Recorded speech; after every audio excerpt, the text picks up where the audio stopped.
8 अक्टूबर जैसा कि पूरी दुनिया इससे बाखबर है, लेकिन यहाँ पे मैं आंखों देखा आपको हाल बताता चलूँ।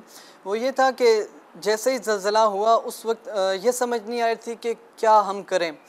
तो वहाँ जरा कुछ उस वक्त मैं स्कूल में था, अपने 8th-9th क्लास में मैं था। तो जैसे ही हम बाहर निकले तो वहाँ पे कुछ भी नज़र आने के लायक नहीं था। टोटल के मकान जो थे वो गिर चुके थे, ठीक है। और उसके बाद जो सबसे इम्पॉर्टेंट चीज़ हमारे लिए ये थी कि हम किस तरह सर्च एंड रेस्क्यू करें। हमें वो चीज़ पता नहीं थी। मेरे स्कूल के साथ एक स्कूल था, 3 मंजिला स्कूल, वो बिल्कुल ज़मीन बोस हो चुका था। तो जब हम वहाँ पे पहुँचे तो वहाँ पे सिचुएशन कुछ ऐसी थी कि एक बंदा बदान लेके, हथौड़ा इसको हम बोलते हैं, वो लेके मारने को शुरू हुआ था। तो नीचे से आवाज़ आई थी, खुदा के लिए हथौड़ा हम पे ना मारो। हम नीचे इस जो आप मारते हो तो हमें इससे और दर्द महसूस होता है। तो उस वक्त ये सिचुएशन थी कि हर बंदा ये सोच रहा था किस तरीके से निकालें किसी बंदे को, अपने करीबी रिश्तेदारों को। लेकिन हम अपनी ये देखें, हमारे पास वो टेक्निक नहीं थी कि हम प्रॉपर टेक्निक से उनको निकाल पाएँ। हमारे पास प्रॉपर इक्विपमेंट भी नहीं थे कि जिनके ज़रिए से हम निकाल पाएँ उनको। तो इस वजह से हमारे बहुत ज़्यादा नुकसान हुआ। मुज़फ़्फ़राबाद में कम से कम कहा जाए, वैसे सरकारी आदाद शुमार के मुताबिक तो मुझे नहीं पता, लेकिन हमारे जो लोकल रिसोर्सेज हैं उसके मुताबिक कम से कम 20 से 25 हज़ार बंदे जो थे इससे मुतासर हुए, इंतहाई हद से भी ज़्यादा। जब ज़लज़ला आया उस वक़्त मैं बर्तन धो रही थी, क्योंकि मेरे पास ये बहन का बेटा जो था वो बहुत छोटा था। उसकी वजह से मैं नमाज के बाद सो जाती थी कि अगर ये मैं कोई काम करूँगी तो ये जाग उठेगा तो फिर मुझे काम नहीं करने देगा।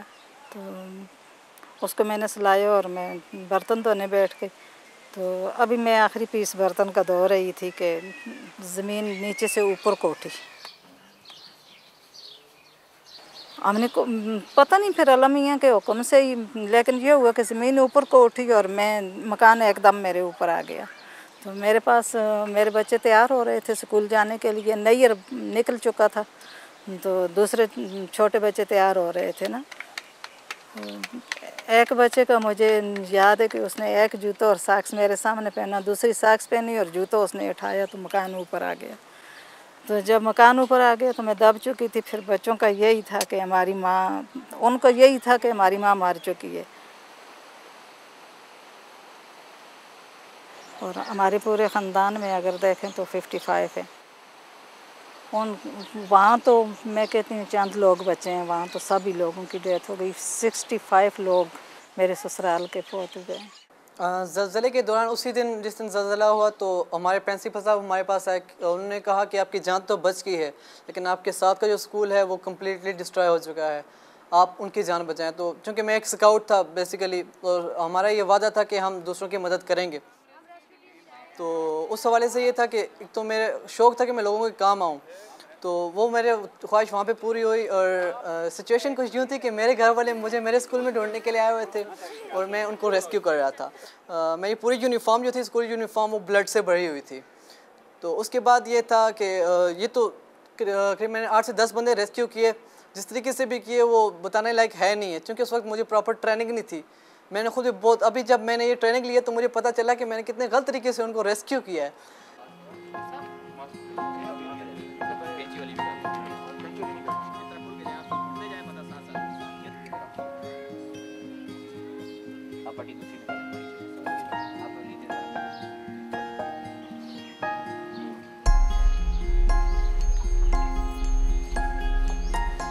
जैसे मैं पहले बता चुका हूँ कि हमारा वार्ड बिल्कुल शहर से थोड़ा सा हट के आ रहा है।